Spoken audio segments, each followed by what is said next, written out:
Studying, we're going through the Seder, and now we're up to the idea of we've gone through Kadesh, making Kiddush, Orchatz, washing one's hands, Karpas, which is the vegetable, and now we come up to Yachatz. Of course, we said yesterday the Hasidic explanation is that these signs, this way of remembering the different steps, are also deeply symbolically spiritually.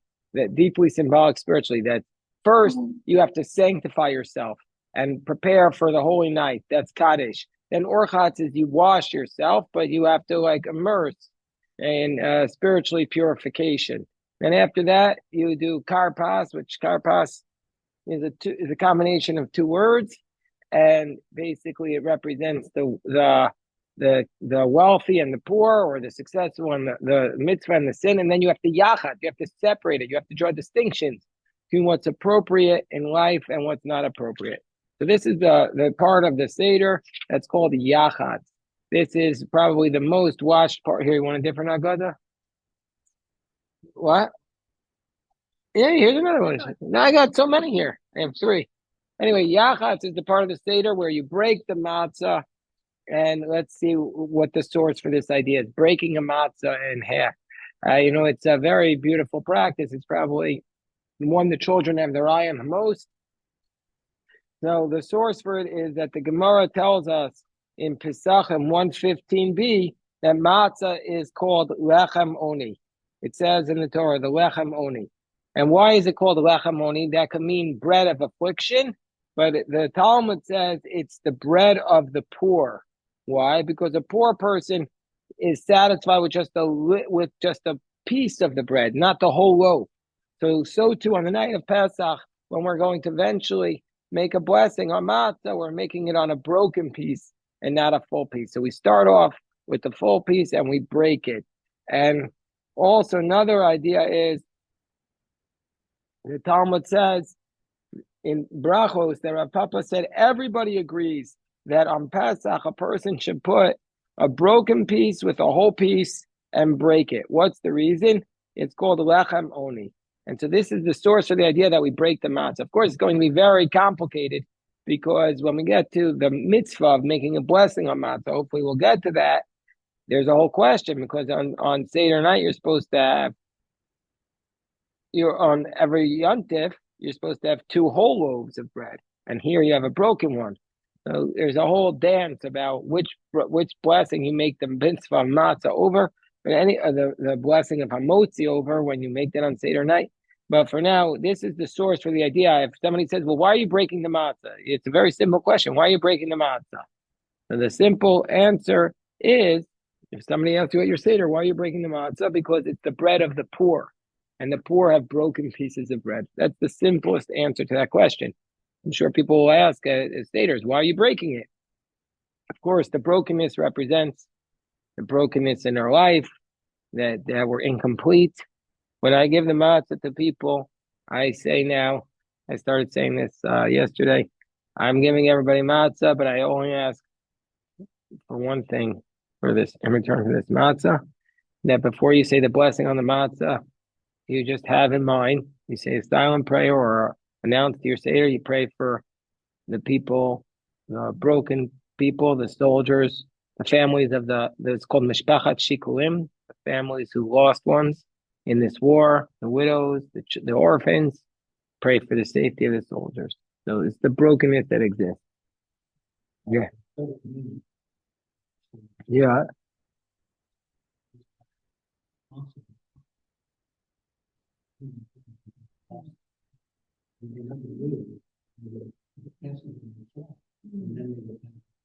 So they aim out to the whole year.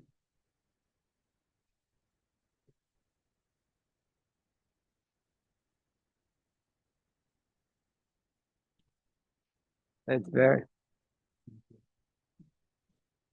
okay. So that's very interesting. I never realized that they would walk around with it. I mean, it would probably crumble, but okay. Yeah, over time. So what's the reason why we break the matzah right before we start to tell the story of the Seder? So one explanation, there's several explanations. One explanation is because the matzah, we start by saying, Holach ma'anya. This is the bread of the poor. Some say this is the bread of affliction. And so therefore we want to break it as an introduction to telling the story of the Exodus. Dan, I'd be expecting you to wear a matzah today. Okay. Another explanation is from the Alter Rebbe, is to say that you have to say the matzah with the Haggadah with the matzah right there. And so therefore, another explanation for matzah, lechamoni, is the bread that you speak a lot about. And so therefore, the matzah has to be an integral part of the story. The Seder is the greatest ritual that we have because it has all these props. I mean, on Rosh Hashanah, we have almost no props. Shavuos, we have... Really? What? Shavuot has no props. Yom Kippur is basically no props. Sukkot, you have one big prop, and then you have a couple of small props, but not the same. Like everything is a prop.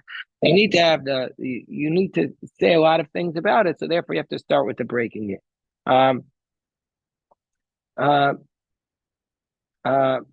Okay. Which matzah should you break? Which matzah do we break? So, what? No. I'm saying, but which one? There's three matzahs. So which one do you break? So what's the reason? So the Machzor Vitri. Okay, what's the Machzor Vitri?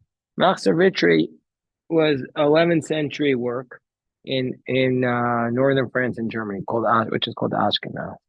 So he says of these three matzos, you're allowed to break whichever matzah you want, because both of them, all three, are considered like one. And he said you take one of the matzos and you break it in half. Okay, and so too the Ritva says you take one matzah and you break it, meaning to say you can break whichever one you want. So the early medieval practice was not specific that you have to break the middle one. But comes the 14th century, and we see Rabbi Jacob Ben Asher, also known as the Tur, he says you should break the middle one.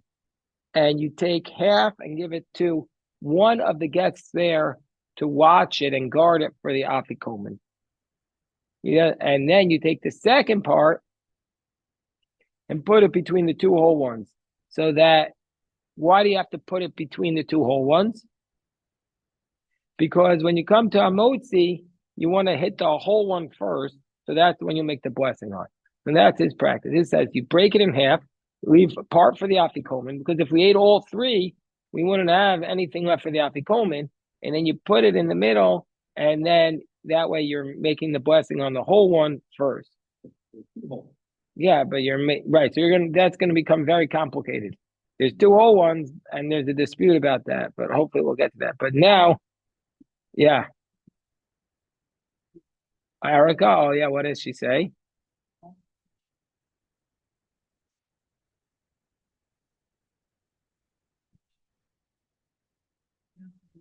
Way to make a blessing is of the food that is holy, and without blemish, perfection without perfect blessing.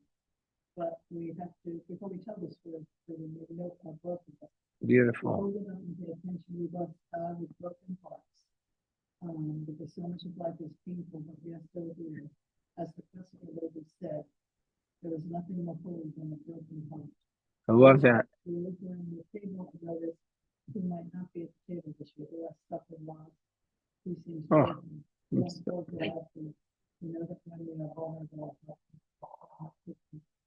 want to tell you something very powerful. Thank you, Aviva. My friend Joseph, who was here for the offer, and he was here for the and he came for the wedding. He didn't tell anybody this, so I mean, he told me, but I don't think he might have. He sponsored basically a hotel as part of, I don't think he did it himself. He probably did it with a couple of other people, but it's a hotel in Israel where, and he's going to be there also, but where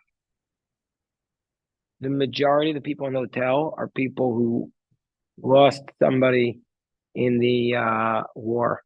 Like they lost a father, they lost a husband. Yeah, he lost his son-in-law. But I'm saying like they're all going to be there. So they sponsor basically the whole hotel holds 500 people, and they sponsored 40 families. So that Israel is a big family. So we're talking about hundreds of people, and they are going to be in the hotel for Pesach. So anyway, so to remind us, everybody at their Seder should talk about the brokenness while we're sitting at our Seder and we're having a moment of completion, of enjoyment. We have to remember the brokenness. Otherwise, what's the point? I just want to say, hey, come on in, Moshe. Beautiful. We're learning the Haggadah here. We're talking about why we break the matzah and which matzah we break. So the Bach writes in the name of the Rokeach. So the Rokeach is 13th century Germany. He says you should break the top matzah because you don't pass over mitzvos. But most people say no. Break the middle one so you can make the blessing on the whole one. Donnie, how you doing? We're just talking about the broken matzah. Now this was always a good one for me. Here's Haggadah. There's always a good one for me, which is the manner of the break, what's called the way in which you break it. I always like to do like this. I take it out, I measure it, I stick it up for the kids. And like my karate chop. But which one do you say for the Apikomen? So the Maharal, who's the Maharal, is the chief rabbi of Prague, where Aviv and Mordechai were just. Did you see any references to the Maharal? So the Maharal of Prague, he was, I think, 17th century. So what? Cool. He was born Seder night.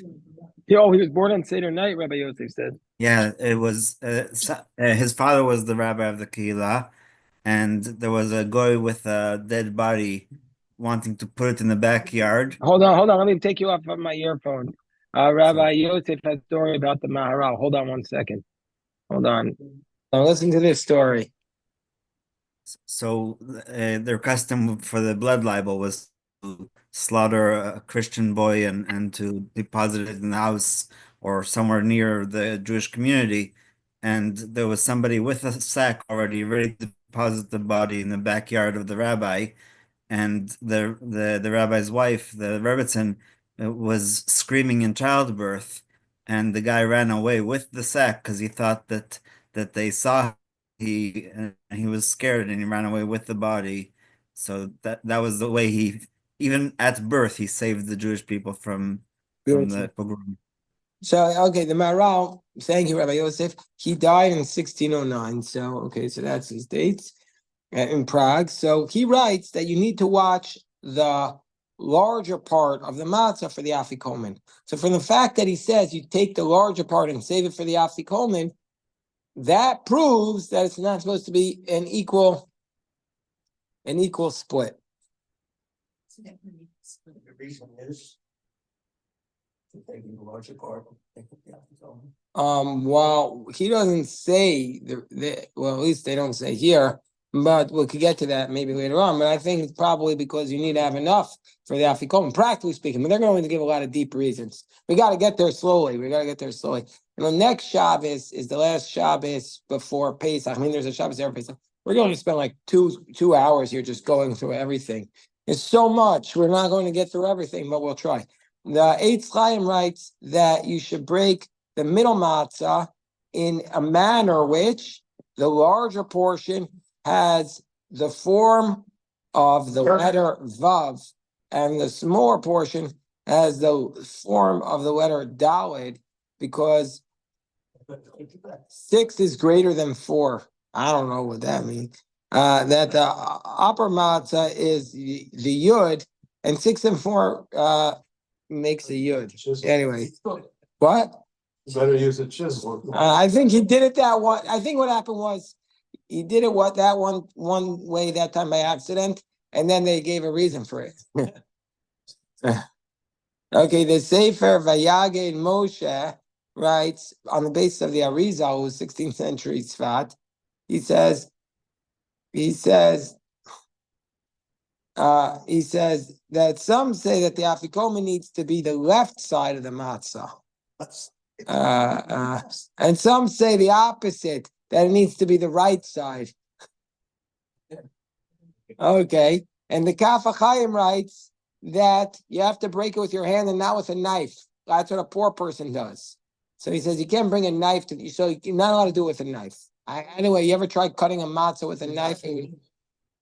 No, actually, no, if you have one of those soft matzahs, it could be done. If you have the soft matzahs, you could do it. No, it's your perfect dollar. If you're smart. Perfect dollar, yeah. If you're smart, you can. Yeah, you could Ashkenazim can eat the soft matzahs too. They could eat the soft matzahs also, but the soft matzahs you need a knife to cut, really, or you don't need a knife, but I could see you cutting with a knife. Okay, yes. Soft of the matzah are we talking about? You can make soft matzahs like a pita, but the problem is, you see, when we used to bake the matzah at Oav Shalom, this problem with the soft matzahs is they go stale. So yeah, so unlike the hard matzahs, the cracker, they don't go stale. So the matzahs, that's why they make them hard, because they make months in advance. And then what are they going to do? So they sell the soft matzahs, then they freeze them and they stick them in the freezer. Also, what you can do, by the way, what they say about these matzahs is you put it in the oven 15 minutes before you're ready to eat it. It tastes geschmack. Okay, so now there are a lot of reasons for yachatz based upon the deeper ideas of it. So the Das Zakenim from the Balei Tosos says that the breaking reminds us of the splitting of the sea and the Jordan. Okay. Now you see the direction in which we're going. Let me see if anybody has any other explanations. There's a pretty bad one in here. What do they say? Ooh. It's involves the splitting of sacrificial animals. Well, the covenants were made. A covenant was made by the splitting of the animals in half. That was the way in which a covenant used to be made, like Abraham. So they're saying that this reminds us of a covenant. That's what they're saying. You don't like that one? I once read it. Oh, okay. What? Read an analysis of the Seder as sort of refuting Christianity. Yes. This by breaking the matzah here and not saying anything, you're saying that the world is not yet redeemed, i.e., the Messiah has not yet come, and we do it quietly because there's, because of people who are listening in and repression and persecution and whatever. So it's a silent message that we're still waiting for the Mashiach. But the Christians also. Nice. They're waiting for the second coming. Well, you could really read every single action as a knock against the Christians. Yes. I mean, that's what some read all the rituals of the Seder. The emphasis on. I'd say knock. I said reputation. No, there was not a lot of ecumenical in medieval Christendom between Jews and Christians. It was a zero-sum game. They believed that the religion was a zero-sum game. Most of us have moved away from that now, even though it's still there on the books. A lot of people don't emphasize that. Okay, so the Alshach writes that he says as follows. Goes back and says, and everybody, if you haven't listened yet, you should listen to Rowi's beautiful shir last night about giving money to the poor people before Pesach. It's called wheat money, and I recommend that you give a donation to Yad Yehuda, which is a local kosher food bank.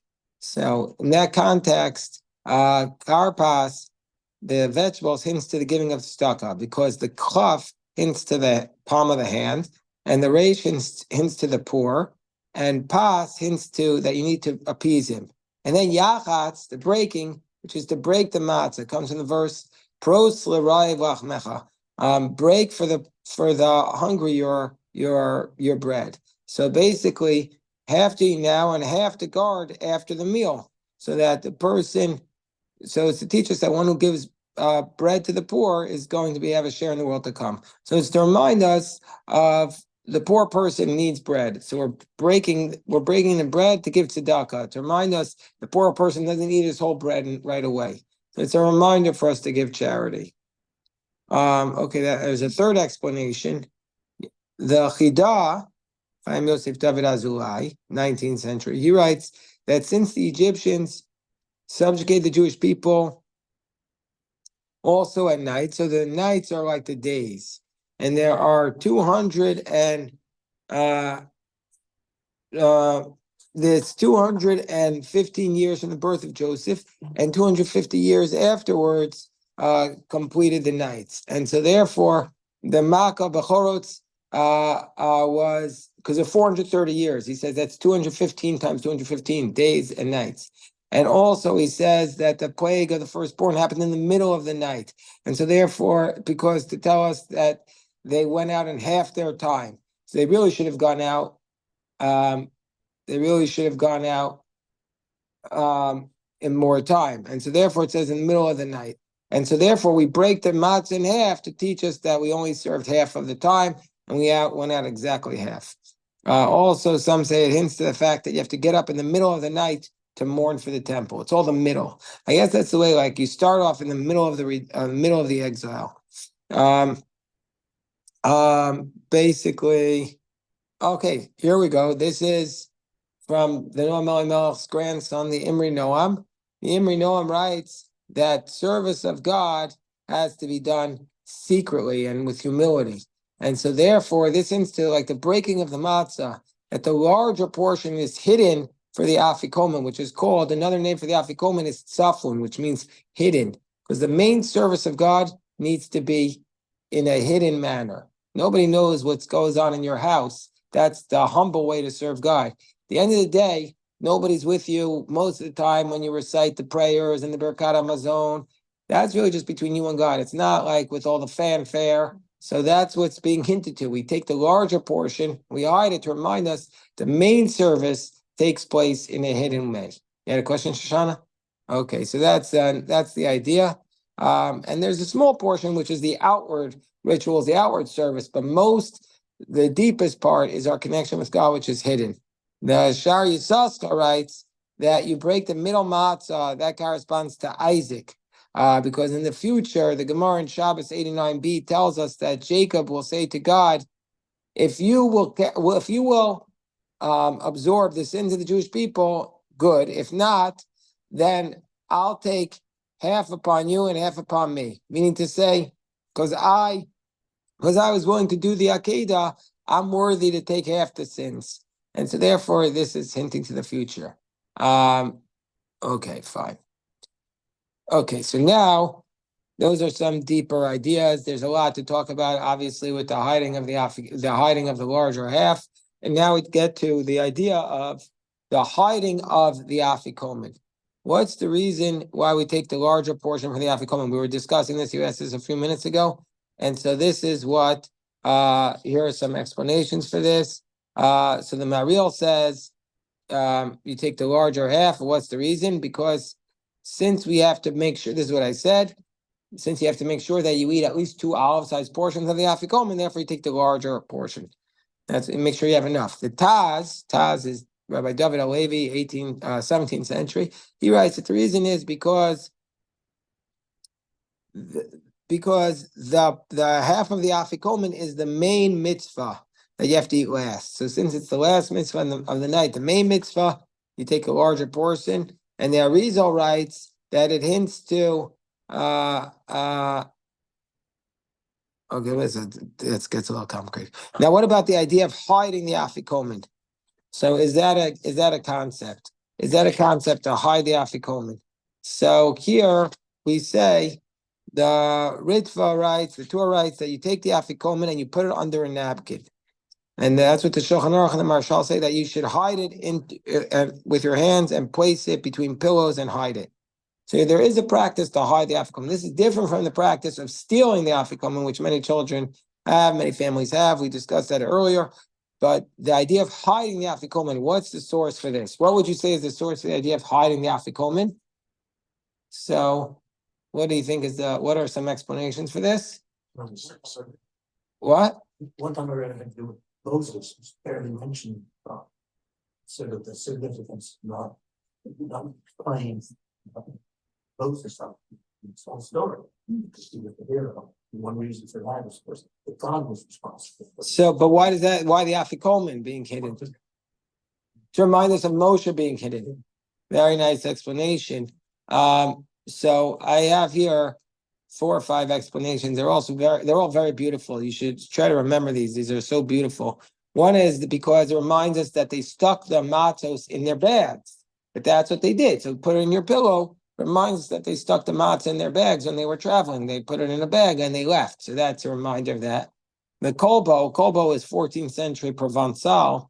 And he writes that some say that you hide the afikomen, hello, Rabbaruch, so that the obvious answer, so that the children will ask, why are you hiding the matzah? Okay, fine. A third, what? That makes sense. Yeah, a third explanation. Hello, Ira, hello, Pasha. A third explanation is so that, this is one of my favorite explanations. Third explanation is so that people don't eat it by accident. The first thing, that's good. Well, that's correct. Because otherwise, you have a lot of gas, they don't pay attention, they just take it and stick it in their hand and eat it. We're saying, Pastor, we're saying, why do you hide the afikomen? Because otherwise you're going to eat it. I mean, if it was a chocolate cake, fine. Fourth explanation is that because in the time of the temple, there was the Korban Pesach, you have to eat on a full appetite. But now the temple is destroyed, so we don't have the Paschal Lamb. So we do the afikomen to remind us of the Paschal Lamb. And so since it reminds us of our sin, that we're not eating the lamb, we're eating only the matzah, we don't want to be reminded of our sin the whole Seder. So we hide it, so we're not always, because it says, fortunate is the one whose sin is covered up. That's already deep. You need to have a little chokhmah to be thinking like that. Most people today, unfortunately, wouldn't be upset if they just saw the afikomen. They wouldn't be reminded of our sin. And finally, here's a beautiful idea. This is, if you do this at your Seder, you're going to be flying high. I recommend everyone do this. You take the matzah and you stick it in your close, very close. Inside your jacket? No. Close. Close. Sure. In your talus. And you stick it in your talus. And the reason is, there's always the idea in our faith that we always do mitzvahs together. We try to combine the mitzvahs. You know, you're going to be buried in your talus. You stick the mitzvah in your talus because in the tefillin there are 4 passages. And the tzitzis, there are 4 tzitzias. In the lulav, there are 4 species. And the Pesach, we drink 4 cups. Mitzvahs are never done with 3. And so therefore, we break the matzah into 2. And so now we have 4 matzos. And so therefore, you put the afikomen in the talus of the tzitzis to prove that there are 4 matzos. But it's a beautiful idea. You stick the matzah in the talus. Where in the talus? Talus doesn't have a pocket. You fold up the talus and you stick it in between. I've never done it before, but I like that. Well, you're going to take it out. Come on, Steve. All right, let us daven. Rabbi. Yes. It's just nice to say.